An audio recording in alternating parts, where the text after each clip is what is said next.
Hello, I'm Andy Teach, host of Andy's Awesome Adventures, and today we're going sailing on the Letty G Howard in Erie, Pennsylvania. The Letty G is a wooden Fredonia fishing schooner that was built in 1893. When you sail on the Letty G, you can volunteer to help sail the ship by raising and lowering the sails, and you'll also hear some fish stories from the first mate. Before we go sailing, I'd like to thank Visit Erie, the tourism promotion agency for Erie County, for sponsoring this video and all of my Erie videos. If you go to their website, visiterie.com, you'll get all the information you need about Erie when you're planning your trip or while you're here. You can order their free adventure guide, which can be mailed to you, or you can just download it from their website. You can also download the free Hello Erie Trip Planner app, so please check out visiterie.com. The website link is in the video description. Now, let's go sailing!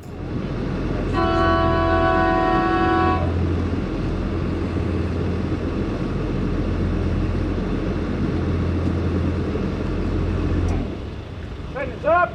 Yep!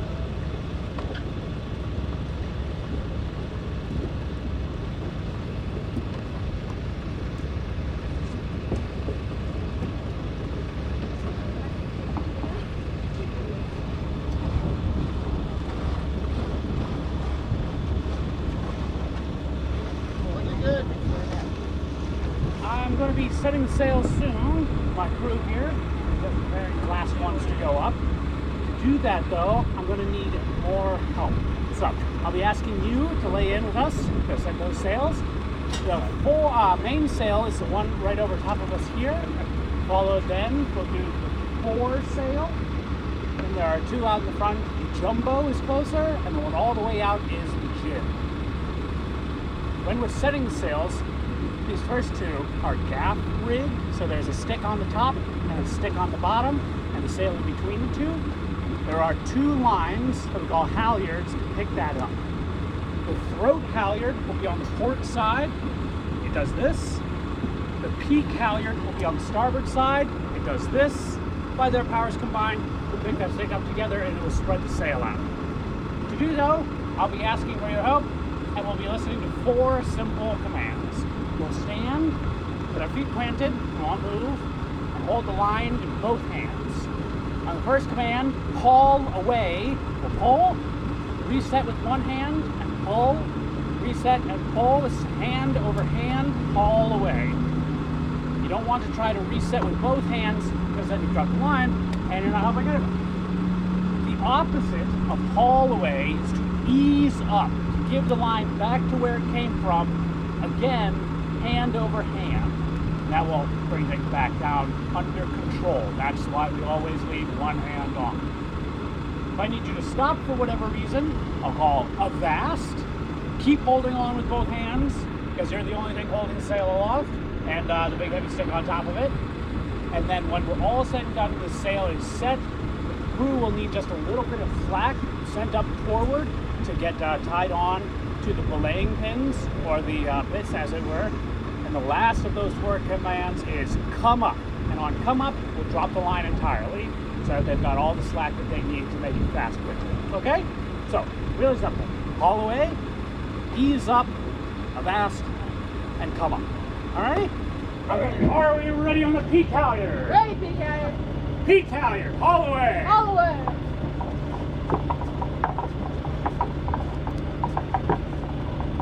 Throat halyard, haul away. Throat halyard, haul away. Peak halyard, fast. Fast.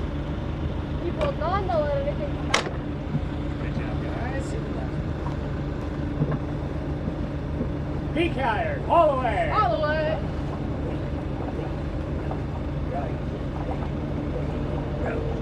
Make sure you guys are pulling when I pull. Make it a lot easier.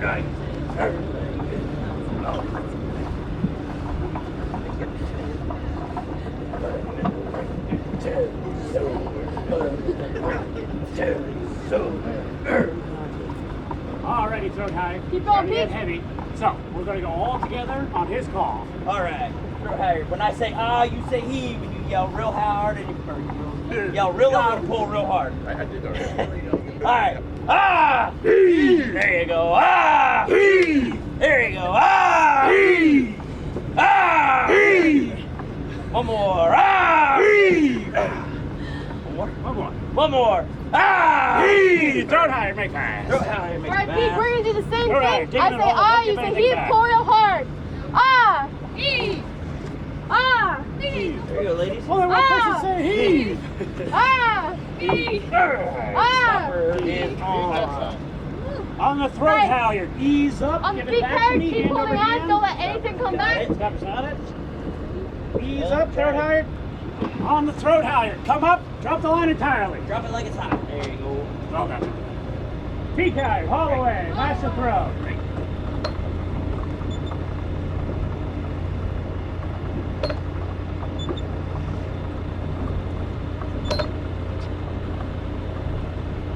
Absolutely peak halyard. There's a little peak out, so a little slower, and then keep going.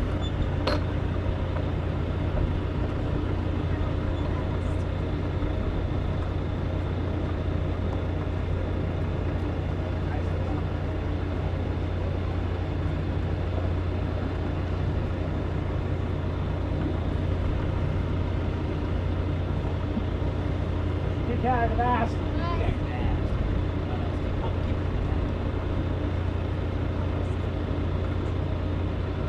When I yell ah, you yell heave and pull really hard. Ah! Ah! Heave! Ah! Ah! Everybody heave! Ah! Ah! Heave! Ah! Heave! Ah! Heave! Ah! Heave!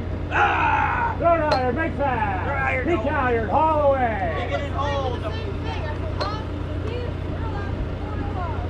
Ah! Heave! Ah! Heave! Ah! Heave! Ah! Heave! Ah! Peak halyard, make fast. Alright guys, I got my stopper on, so you guys can ease up. Bring it back to me. There.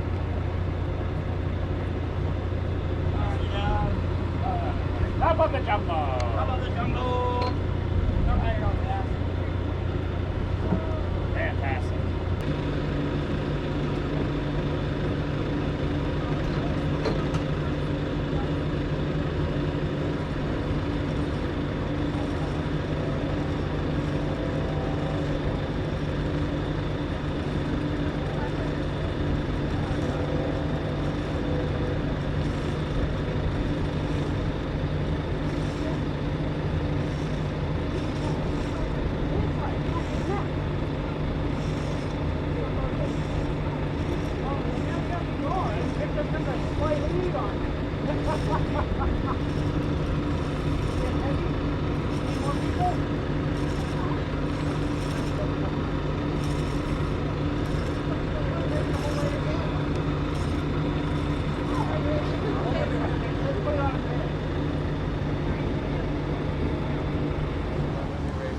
Driving right in front of another boat. I mean, I was out there doing tugboat work during that, and that already was amazing. But I can't imagine, trying to run, I know. We did a partnership with these guys where we're leasing the boat from them, and have worked on programming together. And then, okay, now this is our indicator, so you can string her up. And with this sail layout, to be effective on the George's banks, which were a bit choppier than what some of the other more famous schooners, America, Yankee, and the Blue Nose, if you've heard of them before, went out for the Grand Banks fisheries. But those ships were nearly twice as long as we are and shallower in the draft. So they didn't do quite so well. They were much more uncomfortable in the very choppy weather that the George's Banks experienced. So they designed these. Fredonia was the first one they built, and then they copied it a bunch of times, just like the Letty G. The boatyard that built her kept it on speculation. And I figured, we'll build it for free, and we'll just keep part of the interest in the company, 3/8 of a share of whatever money the boat made would go back to the boatyard that built it. And then to get her first captain, Fred Howard, they gave him another quarter share of whatever they sold of the fish that they caught. 1/4 of that went directly into the captain's own pocket. His name was Fred Howard, and he named the vessel after his daughter, Letty G. Therefore, we are the Letty G Howard. They did that then from 1893 to 1901, fishing the Georges Banks, primarily by hand line fishing. There were two schools of thought at the time. One was to dory fish, much like we have our small boat pulled up in those hooks over there. If you had small rowboats, they call dories, they've got these really flat bottoms on them. You could pick up a dory, bring it up over the rail and swing it inboard and set it down into those fantastic tripping hazards we've got in the middle of the ship there, the dory chocks. They're built to hold the boat in place. And then you'd pick up another one from the same spy and put it right up on top of the first one, and they would nest together like teacups. So you'd stack 5 or 6 little rowboats on both sides. Then you would sail out to where you thought the fish were schooling about on the continental shelf, that shallow portion of the ocean that runs out before it drops off suddenly into the really deep stuff. Once you got to where you thought that they were, you'd send a sailor out in a rowboat in every direction to carry lines out and cover as much area as possible to increase their chances. And then they would fill their rowboats all the way to the brim with fish. I think a dory could carry something like 600 pounds of fish on board, and then have to row yourself back to the mother ship. And especially since the Georges Banks were very choppy, we're pretty sure that Letty did very little dory fishing, if at all. Instead, she did long line fishing, hand lines, where she would have hundreds of feet of line laid out with hooks along the line, bait them all, tie it on to the leeward side. The windward side's over here right now, and the leeward side's over there. We're tipped over just a little bit. That's heeling. You tie them on to the leeward side of the ship and just drag them behind like a trawler. And then as soon as you thought that the line was full of fish, you'd grab it, haul it all up on deck, and as soon as you got to a fish, pop it off of the hook, drop it right onto the deck, and get on to the next one. Rebait all your hooks, send the line out again, and then eventually the whole deck would be just awash with fish. They would take the time to stop fishing, clean them all, store the whatever came out of the last fish in these gurry boxes to be bait for later, and then they would pack the fish in either salt, or if they were lucky, they had blocks of ice with them. They would shave off, make some margarita mix, and then pack the fish with whatever was left. They would get better prices for fresh fish than for salted fish, and that was always in the captain's interest to get a good price. Eventually, 8 years after she was built, 1901, she got in a little worse for weather. Since they had those boat yards ready and willing and able to just keep building new boats, it wasn't worth the money to the company to keep maintaining the Letty. Instead, they just sold it and built another boat to continue fishing. The person that they sold it to, the E.E. Saunders Company out of Pensacola, Florida, was very interested to get a well-made, cheap, little bit older boat, like rolling off a truck off of the lot, super quickly depreciates in value. That's what the guys down south did. They didn't build the boats, they bought them cheap from the guys who used them up north, and then rode them right into the ground down in the Yucatan Peninsula. So from Pensacola, she would leave, cross the Caribbean to the Yucatan Peninsula off of Mexico, and there she would fish for red snapper, and then bring it all the way back up to Florida. Eventually, they didn't so much need to sell the boat for repair purposes like they had before from up north. They kind of ran out of fish.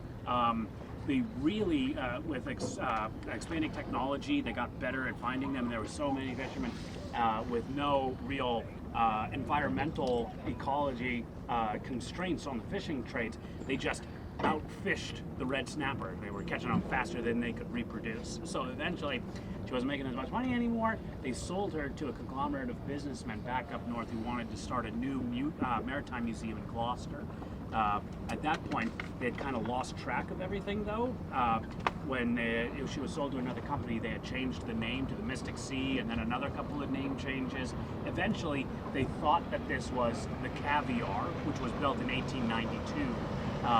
But when she was sold on from that company to the South Street Seaport Museum, who still owns her today, they did their homework, found the original drawings, and figured out that this was the Letty G, and she is in fact the last of the Fredonia-style schooners.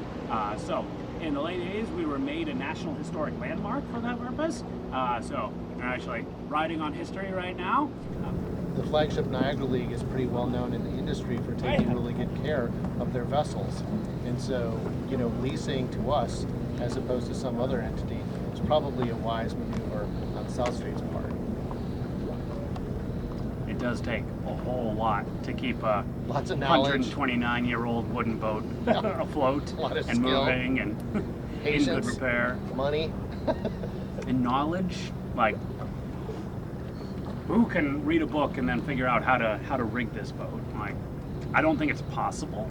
I've read the rigging manuals. The mid to late 19th century, the captains who were on sailing ships started to realize that things were changing, and they started writing technical manuals about this is how a ship of the line is made, how you rig it, the names of all of the pieces and parts and how they go together. Cable scandalize the main. Cable scandalize the main. Yeah, third of that. Big bass. Get a lot. Way. There you Get go. his leg.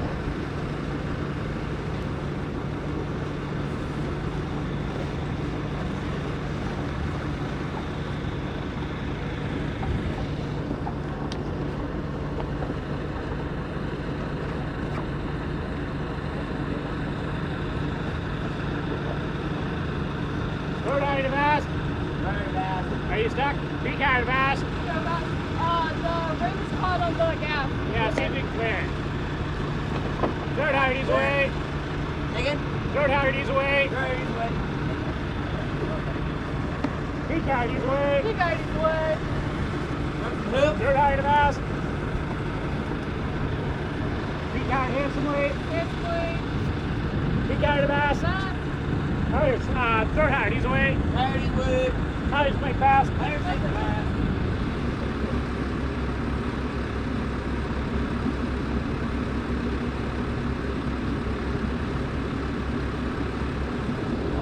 Neighbor of mine that stopped over to talk to me real briefly. There was just like drizzle on it. I was standing there talking about it. Yeah, it takes me a while to figure out that most people are like, hey, I'm sorry, I gotta go